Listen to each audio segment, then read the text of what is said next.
우리가 계속해서 요한복음 말씀을 묵상하고 있는데 요한복음 말씀을 구성을 좀 멀게 이렇게 좀 보면은요, 전반이 1장부터 12장까지 예수님의 공적 사역을 중심으로 하고 있고요.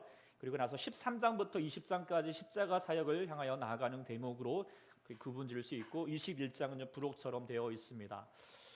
근데 저희가 이제 12장에서 이제 지난 주간 13장으로 이제 우리가 묵상하게 되었는데 12장까지는 이제 무엇인가 우리가 계속 우리가 봤던 것처럼 예수님께서 하나님의 아들이시고 이 세상 구원하시기 오시는 메시아 그리스도이시다라고 하는 것을 믿게 하기 위해서 애쓰신 모습들이신 거죠. 그래서 요한복음 저자가 이제 12장 이 모든 예수님의 공적 사역을 마감을 하면서 그에 대한 공적을 한 절로 논평한 구절이 있는데 그것은 바로 37절입니다. 그런데 37절 이렇게 되어 있죠. 이렇게 많은 표적을 그들 앞에서 행하셨으나 그를 어떻게 했다고? 예수님을 믿지 아니하였다라고 그렇게 얘기합니다. 믿지 아니하였다. 이 얼마나 험한 결과입니까? 근데 그것이 사실입니다. 물론 그 12장 앞절에 보면은 예수님께서 이렇게 예루살렘에 입성하는 과정이 있죠. 그리고 수많은 사람들이 나와서 종려다 가지를 흔들면서 호산나라고 외쳤지만 그들이 하나님을 외쳤던 것은 자신의 욕심과 바램을 위해서 환영하는 척할 뿐이었지 예수님을 진정으로 믿고 의지하고 하나님의 구세주로 받아들이지 못하였던 것을 우리가 알고 있습니다. 그래서 그 군중들은 자신들의 욕심이 성취되지 못하니까 단 사흘 만에 돌변하여서 십자가에 묶으라라고 그렇게 이렇게 외쳤던 모습을 우리가 생각하게 된 것을 생각하면 이들이 환영한 것은 환영한 것이 아니고 믿지 않았던 것이겠죠. 물론 그나마 예수님의 제자들이 있죠. 그런데 제자들도 엉망입니다. 그 이제 마태복음 20장과 여러 가지 구절에서 보면은 예루살렘에 오시기 전에 바로 직전에 일어났던 사건 중에 하나는 예수님의 제자들 중에 2명 세베대의 아들 이 요한과 야고보가 그의 어머니를 등에 업고 야 예수님 나라에 나아갔으면 이제 하나는 좌편 우편 좀 앉게 해달라고 소위 말하면 청탁을 한 거죠.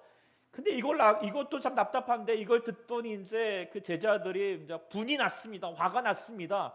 왜 그렇겠습니까? 자기들도 더 큰 자리를 차지해야 되는데 그에 대한 질투와 시기가 났던 것이죠. 그러니까 예수님을 따라다닌다고 하는 그 제자들도 아주 엉망입니다. 그래서 여러 가지 측면을 봤을 때에도 지금 예수님의 3년 동안의 정적 사역을 한마디로 말하면 실패인 것 같습니다. 아니 인간적인 어떤 측면에서 봤을 때는 분명한 팩트입니다. 실패이죠. 예.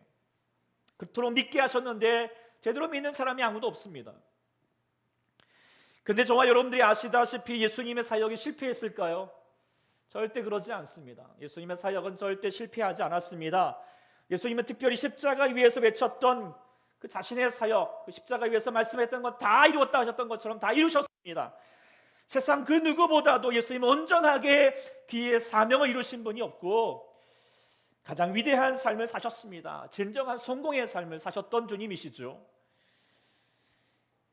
그렇다면 주님께서 이제 우리가 12장까지는 실패인 듯 하지만 그러나 13장에서부터는 정말 다시 한번 반전의 삶을 이루어가고 계시게 되는데 어떻게 이렇게 되었을까? 한마디로 말하면 십자가 때문이죠. 그리고 그 십자가에서 흐르는 사랑 때문인 줄 믿습니다.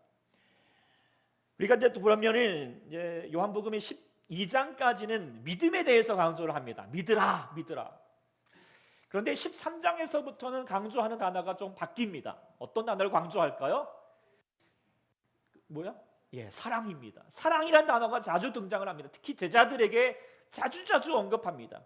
사랑을 강조하셨고, 사랑을 설명하셨고, 사랑을 부탁하셨고, 무엇보다도 십자가로 사랑을 완성하셨습니다. 예수님의 사역은 사랑으로 성공하셨습니다. 그래서 오늘 우리가 찬양했던 것처럼 예수님의 사랑은 never fails. never fails가 뭐야? 지지 않는다는 거야. 실패되지 않은 줄 믿습니다. 아멘. 우리가 이 사랑을 알아야 합니다. 그리고 배워야 합니다. 그리고 누려야 합니다. 세상이 어느 때나 사랑에 대해서 이야기합니다. 가장 흥미로워하고 관심 갖고자 하는 것은 사랑이겠죠. 네. 그래서 노래 가사들처럼 많이 불려지지만 그러나 노래 가사가 말하는 것처럼 사람 참 어렵다, 힘들다, 뭐 그렇게 얘기도 하고, 사랑은 참 야속하더라라고 하기도 하고, 또 사랑은 창밖에 빗물 같다라고 그렇게 얘기도 하죠. 물론 계속 이런 말 하면 이제 저의 세대가 드러나겠지만, 어쨌든 그렇게 세상 사람들은 사랑에 대해서 야속하게 생각합니다. 왜 그렇습니까? 누구든지 사랑을 향하여서 사랑을 찾아서 헤매입니다. 때로는 그 사랑, 이 사람 만나면 내 사랑이 완성되겠다라고 생각하지만, 그는 어떻게 합니까? 그 사랑은 변해버립니다. 그리고 그 사랑은 실패되어 버리는 사람들이 얼마나 많아서 그 사랑 때문에 울고 슬픔 가운데 있는 자들이 얼마나 많습니까? 그러나 이 세상 사랑 앞에서 예수님의 사랑은 우리에게 그 사랑은 지지 않는다, 실패되지 않는다, 꺾이지 않는다 라고 그렇게 말씀하십니다. 그리고 가르쳐 주십니다. 오늘 우리 모두가 주님 아버지 앞에 나아간 우리가 무엇보다도 예수님의 지지 않는 사랑, 실패되지 않는 사랑, 우리가 누리고 배울 수 있는 우리 모두가 될 수 있기를 간절히 소망합니다. 그런 면에서 그 예수님의 지지 않는 사랑, 실패되지 않는 사랑이 무엇일까? 첫 번째로는 그것은 끝까지 사랑하셨다는 것입니다. 포기하지 않고 사랑하셨다는 것입니다. 오늘 요한복음 기자가 예수님의 마지막 일주일을 이제 기록하는 13장을 출발하면서 그 첫 번째 문장을 뭐라고 기록하였습니까? 우리 같이 한번 1절 말씀 읽어보겠습니다. 시작. 예수께서 자기가 세상을 떠나 아버지께로 돌아가실 때가 이른 줄 아시고 세상에 있는 자기 사람들을 사랑하시되 끝까지 사랑하시니라. 끝까지 사랑하셨다는 것입니다. 누구나 사랑하기는 쉽습니다. 그렇죠? 사랑에 빠지기 참 쉽죠. 그러나 끝까지 사랑하기가 어떻습니까? 쉽지 않을 때가 많습니다. 왜냐하면 사랑을 포기해야 될 요소들이, 그런 장애물들이 늘 많기 때문입니다. 지금 예수님께도 마찬가지였겠죠. 예수님의 제자들도 보면 예수님께서 이제 조금 후면 십자가의 고난의 현장에 가야 되는데도 불구하고 여전히 자기들의 누가 크냐라고 그렇게 생각하는 자들입니다. 그리고 예수님을 향하여서 다 배반하고 도망칠 것도 다 알고 있습니다. 그럼에도 불구하고 그런 제자들이 있음에도 불구하고 예수님은 끝까지 제자들을 사랑하셨습니다.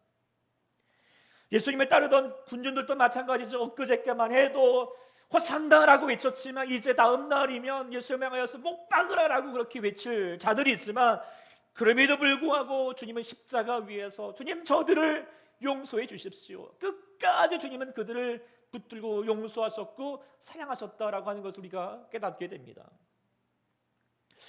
무엇보다도 오늘 본문 2절이 1절 끝까지 사랑하셨다라고 말해놓고 2절을 말하는 대목이 좀 의미심장합니다. 2절이 무엇입니까? 마귀가 벌써 시몬의 아들 가룟 유다의 마음에 예수를 팔 생각을 넣었다라고 하는 이 대목을 기록하고 있습니다. 가룟 유다가 누구입니까? 예수님을 따르던 제자입니다. 3년 동안 같이 동행했던 자입니다. 그런데 그가 마귀의 꼬임에 빠져서 예수님을 배반하고자 합니다. 11절에 보면 예수님이 그런 사실을 모르는 게 아닙니다. 다 알고 있습니다. 그럼에도 불구하고 예수님은 가룟 유다를 포기하지 않습니다. 그래서 곧바로 세족식에 진행할 때에도 가룟 유다만 제쳐놓고 그 발을 씻겼을까요? 아니에요. 자신을 배반할 그 가룟 유다의 발도 정말 마음을 다하여서 있었을 것입니다. 그리고 그가 잘못된 선택에서 뒤에 보면은 뉘치도록 계속 기회를 주시고 경고를 하셨죠. 그럼에도 불구하고 가룟 유다는 고집을 꺾지 않습니다. 그런 가룟 유다를 보는 예수님의 심령이 어떻을까? 오늘 21절에 그런 대목이 나옵니다. 21절에 보면은 예수께서 이 말씀을 하시고 심령이 괴로워서 증언하였다. 너희 중 하나가 나를 팔리라. 여기서 말하는 심령이 괴로웠다라고 하는 단어가 원어로 보면 타라시라고 하는 단어인데, 이 단어가 언제 쓰였냐면 먼저 이 앞에 보면 11장에 보면은 나사로의 죽음 앞에서 그의 동생이었던 마리아가 울었을 때 사용한 단어가 이 단어였습니다. 한번 생각해 보십시오. 자기가 정말 사랑했던 오빠가 죽음을 맞이했어요. 그러면 여러분 동생 된 자가 어떻게 울겠습니까? 그의 심령이 어떻겠습니까? 얼마나 부통하겠습니까? 그런데 예수님이 지금 가룟 유다를 보는 마음이 그랬다는 거예요. 그만큼 힘들었다는 거예요. 근데 그만큼 어떻게 해요? 사랑했다라고 하는 증거이겠죠. 사랑했다는 것입니다. 만일에 가룟 유다가 끝까지 예수님을 포기하지 않았더라면 예수님 반드시 그를 그의 제자의 길로 다시 회복했을 것입니다. 저는 그걸 믿어요. 그런데 가룟 유다가 먼저 포기해 버렸습니다. 그게 안타까운 뿐이죠. 우리 사랑하는 여러분들은 예수님을 결코 포기하지 않기를 원합니다. 왜냐하면 우리 예수님이 여러분들을 결코 포기하지 않기 때문입니다. 온 세상 날 버려도 주 예수님은 여러분들을 버리지 않습니다. 할렐루야. 오래전에 가이드 포스트에 이런 글이 실화가 소개된 적이 있다라고 합니다. 어떤 자매가 어릴 때 교회를 갔지만 그랬지만 나중에는 이제 교회를 등지고 그러면서 신앙을 떠나게 되었습니다. 그러면서 흐트러지고 흔들리는 삶을 살다가 시집을 갔지만 결혼에 실패하여서 그래서 집에서 나오게 되었고 형편없는 삶을 살다가 정말 해서는 안 될 지경 그런 일들까지 하게 되면서 인생의 바닥으로 내팽겨치는 삶을 살고 있게 됩니다. 그러면서 에이즈로 걸려서 죽어가는 형편에 되었습니다. 그때 한 목사님이 이제 그 자매분을 찾아가면서 말씀하고 주의 복음을 전했습니다. 그때 그녀가 냉담한 태도로 말합니다. 나는 이미 버림받은 영혼입니다. 내 자신뿐만 아니라 내 주변의 사람들의 행복까지도 망쳐놓은 사람이죠. 고통스럽지만 나는 지옥에 갈 수밖에 없습니다. 나 같은 인간은 더 이상 희망이 없습니다. 근데 제가 이제 그 목사님이 그 이야기를 듣고 있는데 문득 옷장 위에 보니까 아주 귀엽게 웃고 있는 여자아이의 사진이 붙어 있는 거예요. 그래서 저 아이가 누구입니까? 라고 말했더니 그 여자가 환하게 웃으면서 말하기를 저 아이는 제 딸입니다. 제 삶의 유일한 가장 큰 보물입니다. 그때를 놓치지 않은 그 목사님이 이어서 말했습니다. 만약에 저 아이가 어려움에 빠진다면 당신은 도와줄 의미가 있습니까? 실수하고 못난 짓 하고 그래서 큰 질병에 빠진다 할지라도 그 아이를 용서하고 안아줄 수 있습니까? 라고 그렇게 질문하니까 어떻게 대답했을까요? 물론입니다. 물론입니다. 어떤 상황에 처할지라도 나는 그 아이 우리 딸을 놓치지 않을 것입니다. 왜냐하면 그 아이는 하나밖에 없는 나의 딸이니까요. 근데 왜 물었습니까? 라고 말할 때 예수 목사님이 대답했죠. 왜냐하면 하나님의 옷장에도 당신의 사진이 붙어 있기 때문입니다. 하나님은 절대 당신을 놓지 않습니다. 포기하지 않습니다. 왜요? 당신의 사랑하는 딸이니까요. 이 말을 듣고 정말 그가 다시 하나님께 돌아와서 새 삶을 살게 되었다라고 하는 이야기가 있습니다. 그렇습니다. 때로는 우리가 살다 보면은 여러 가지 많은 왜 자신도 내가 나를 포기하고 싶을 때가 있습니다. 실패된 것만 같고 너무나도 허망해진 것만 같을 때가 분명히 있습니다.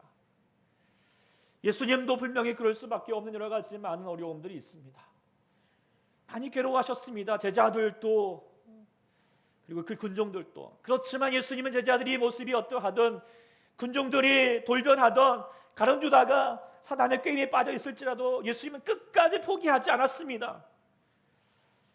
그리고 사랑하는 여러분, 우리 예수님은 여러분들을 포기하지 않을 줄 압니다. 믿습니다. 믿으십니까? 그래서 사도 바울이 이 예수님을 그렇게 믿고 의지하였습니다. 그러면서 고백하기를 뭐라고 말했습니까? 그러므로 이 모든 일을 믿은 일에 우리를 사랑하시는 이로 말미암아 우리가 넉넉히 이기느니라.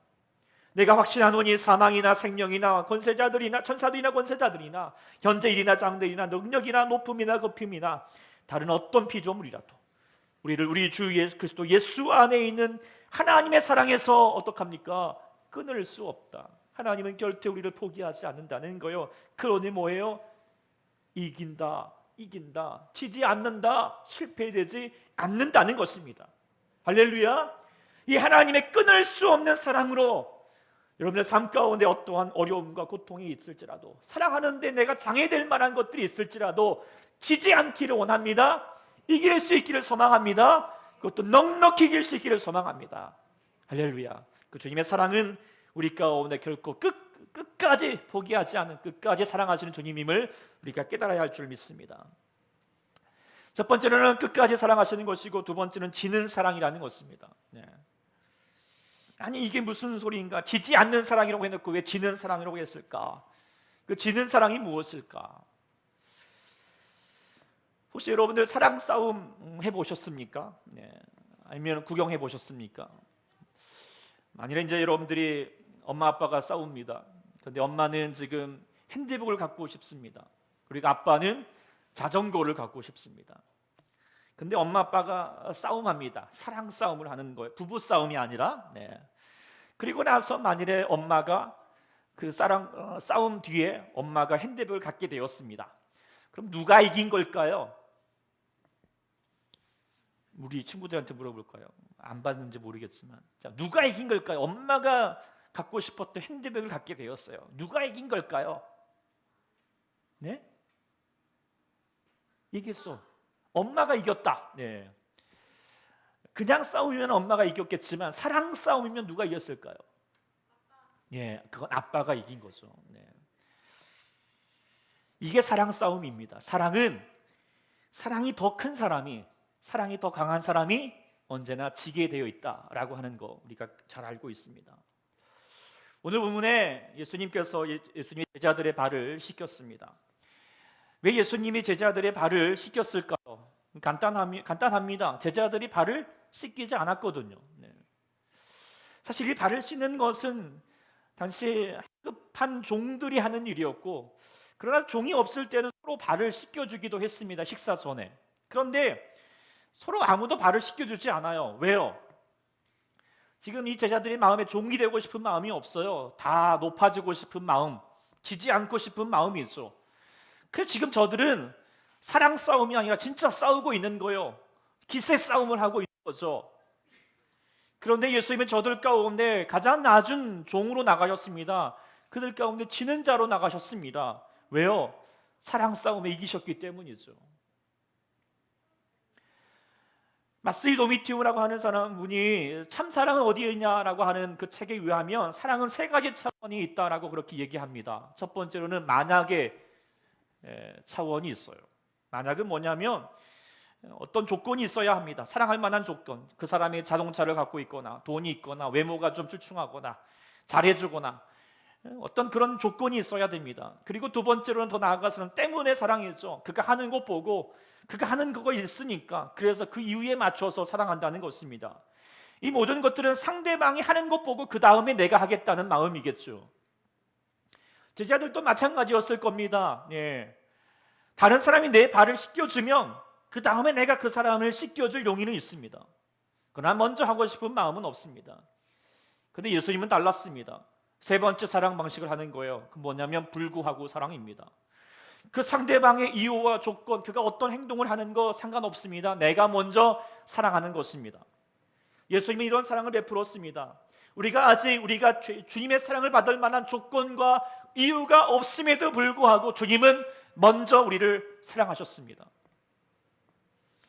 그래서 예수님께서는 자신이 친히 먼저 일어나서 겉옷을 벗고 수건을 가져다가 허리에 두르고 대야에 물을 떠서 제자들의 발을 씻기셨습니다.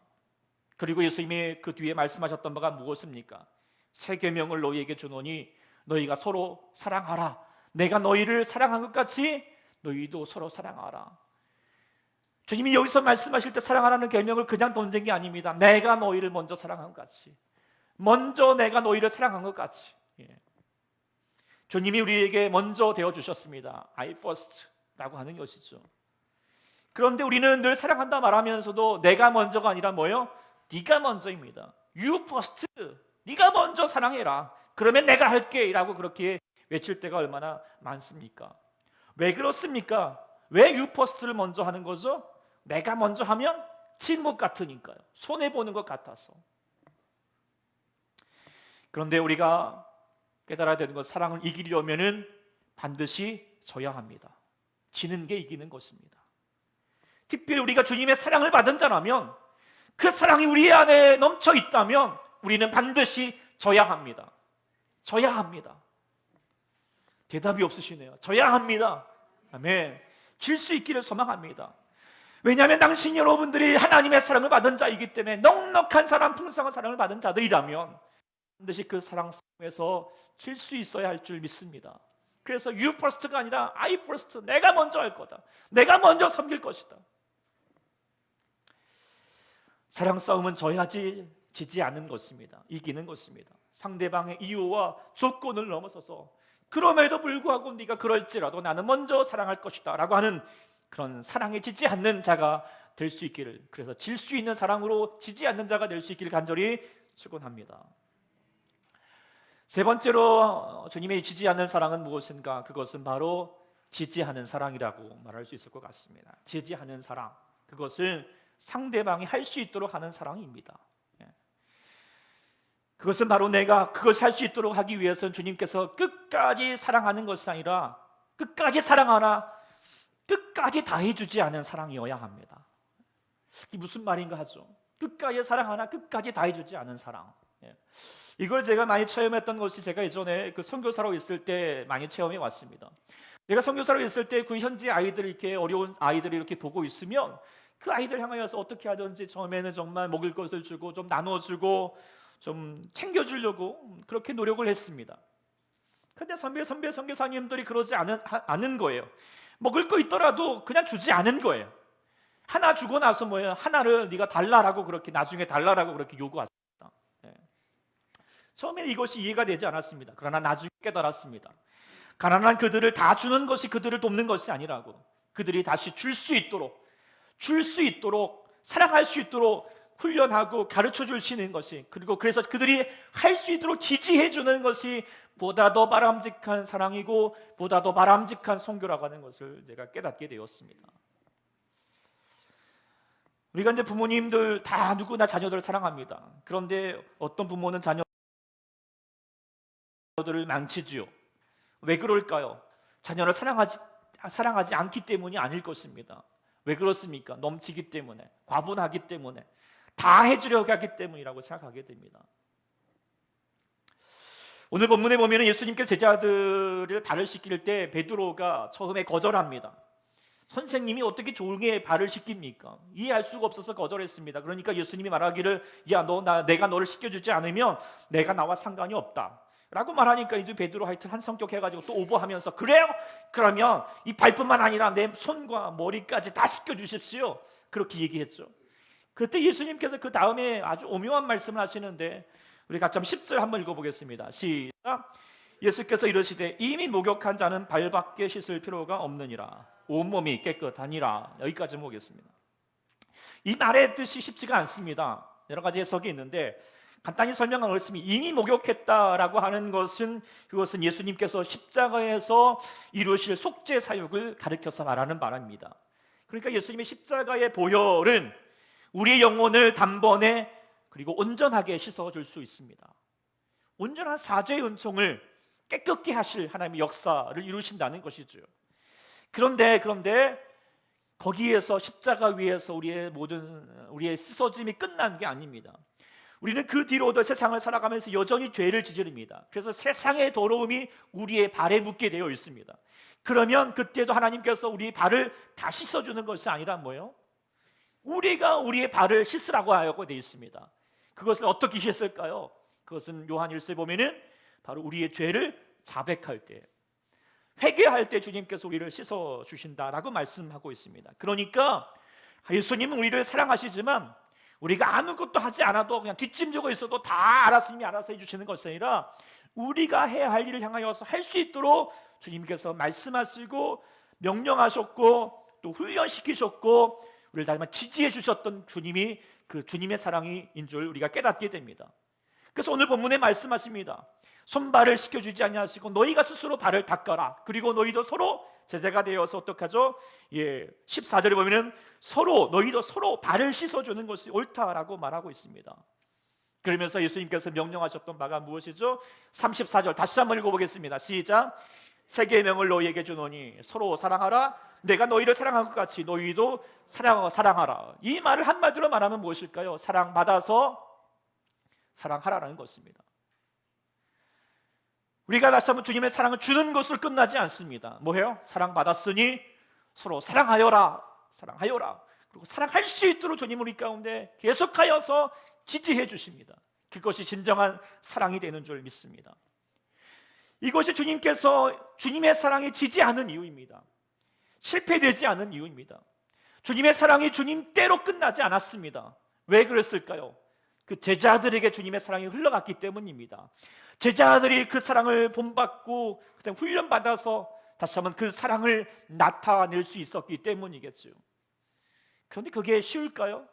쉽지 않습니다. 그냥 주는 것보다 사실 받는 게 더 어렵습니다. 할 수 있도록 하는 것이 더 어렵다는 것입니다. 거기에 대해서는 사랑하도록 세우고 지지하는 것에는 더 세심하고도 끈질긴 사랑이 필요하다는 걸 우리가 깨닫게 되는데, 주님은 그렇게 우리를 사랑하십니다. 지금도 여러분들 그렇게 사랑하신 줄 믿습니다. 그리고 그것을 통하여서 우리 가운데 누려야 될 것이 뭐냐? 그것이 바로 우리의 삶에서, 우리의 신앙의 삶에서 분명한 목적이 되어야 할 것입니다. 지난 우리가 목장 리더 수련회 때 우리가 읽었던 책 모든 사람을 위한 성경 묵상법이라고 하는 책이 보면은, 제가 이 책을 읽으면서 이 대목이 가장 마음에 와닿습니다. 우리가 말씀 묵상하는 목적이 무엇일까요? 뭐 여러 가지로 말할 수 있겠지만 성 아우구스티노스가 이렇게 말을 했습니다. 누군가 성경을 읽고 나서 더 사랑하게 되었다면 성경은 제 사명을 한 것이다. 우리가 성경을 읽어서 우리가 지식을 얻고 깨달음을 얻는 것보다 더 중요한 건 뭐예요? 내가 성경을 읽고 나서 내가 더 사랑해야겠구나. 그것이 우리가 성경을 읽는 귀중한 목적이 된다고 하는 것을 우리가 깨닫게 됩니다. 그것이 실패되지 않은 사랑입니다. 예수님의 사랑이 실패되지 않은 것은 예수님을 누구라도 예수 믿고 되고 그 사랑을 받게 되면 그 예수님뿐만 아니라 내가 다른 사람을 더 사랑하겠노라고 그렇게 마음 가운데 되새겨지게 되는 것이겠죠. 우리 교회도 마찬가지일 것입니다. 우리 교회가 좋은 교회인가 아닌가라고 하는 것을 한 가지로 볼 수 있을 것 같습니다. 그것은 초대교회에 와서 예배드리고 신앙생활하고 같이 말씀 나누면서 그 뒤에 내가 더 사랑해야지, 내 남편을 더 사랑해야지, 내 자녀를 더 사랑해야지, 그런 마음을 갖게 되면 정말 좋은 교회겠죠. 어때요? 좋은 교회인 것 같아요? 할렐루야. 그렇게 되기를 우리 서로 더 노력할 수 있기를 소망합니다. 정말 그랬으면 좋겠습니다. 요즘 우리가 코로나19의 사태를 겪게 되면서 교회가 본의 아니게 손가락질을 당하고 있습니다. 물론 여러 가지가 이유가 있습니다. 그러나 그것이 신천지 때문만도 아니고 정광훈 목사를 따르고 있는 그 무분별한 그런 사람들 때문만 꼭 아닙니다. 그것을 먼저는 뭐냐면 교회가 사랑해졌기 때문이에요. 세상에 사랑해져 버렸던 것입니다. 교회를 통해서 사랑을 발견하고 누군가를 더 사랑했다는 마음을 들게 하기는커녕 교회가 보니까 더 욕심을 내고 더 이기적이었고 세상에 발을 닦아주기는커녕 세상이 발이 더럽다라고 돌을 들면서 정죄하려고만 하기 때문이 아닐까라고 우리 생각하게 됩니다. 이제 정말 우리가 사랑으로 다시 한번 나아가는 우리 초대교회 성도 여러분들은 이 코로나 사태를 통해서라도 교회가 먼저 그 사랑을 먼저 실천하고 다시 한번 나타낼 수 있는 자가 될 수 있기를 소망합니다. 먼저 양보하고 먼저 섬겨주고 먼저 낮아지고 먼저 용서를 구하는 자들이 되어서 You first가 아니라 I first, 당신이 그럴지라도 나는 먼저 그렇게 사랑하겠노라고. 그래서 그래서 그 세상이 우리를 보면서 나도 그러면 세상을 사랑하겠노라고, 내 옆 사람을 사랑하겠노라고 그렇게 다짐할 수 있기를 소망합니다. 주의 사랑은 세상에 결코 지지 않았습니다. 포기하지 않았습니다. 우리도 주님의 사랑을 받은 자라면 세상에 지지 않기를 소망합니다. 그 사랑으로 반드시 승리할 수 있는 우리 모두가 될 수 있기를 간절히 축원합니다. 기도하겠습니다. 하나님 아버지, 오늘도 세상에 나아가는 저희가 사랑이 없다라고 말합니다. 아니, 교회를 보고서라도 지금 사람들은 그 안에서 사랑을 누리는 것이 아니라 우리를 향하여서 지적하고 염려하고 또는 이제는 또 정말 원망할 때가 많습니다. 하나님, 우리에게 사랑 없음을 용서하여 주시옵소서. 하나님, 주님께서 우리를 향하여서 주님의 사랑은 결코 지지 않으셨는데 우리에게 사랑하실 때 끝까지 사랑하셨고 포기하지 아니하시고 사랑하셨고, 우리 주님은 내가 여전히 죄임에도 불구하고 우리를 먼저 사랑하셨고 우리에게 지는 사랑으로 우리 가운데 먼저 행하셨던 주님이시며, 무엇보다도 주님께서는 우리를 향하여서 다시 한번 정말 우리의 모든 것을 다하여서 우리가 할 수 있도록 지금도 붙들어 주시고 지지해 주시는 주님의 사랑이실 텐데, 하나님 아버지, 그의 사랑을 본받아서 우리가 세상 가운데 지지 않는 사랑을 행하는 우리 모두가 되게 하여 주시옵소서. 주께 감구하오며 감사드리며 예수님의 이름으로 간절히 기도드립니다.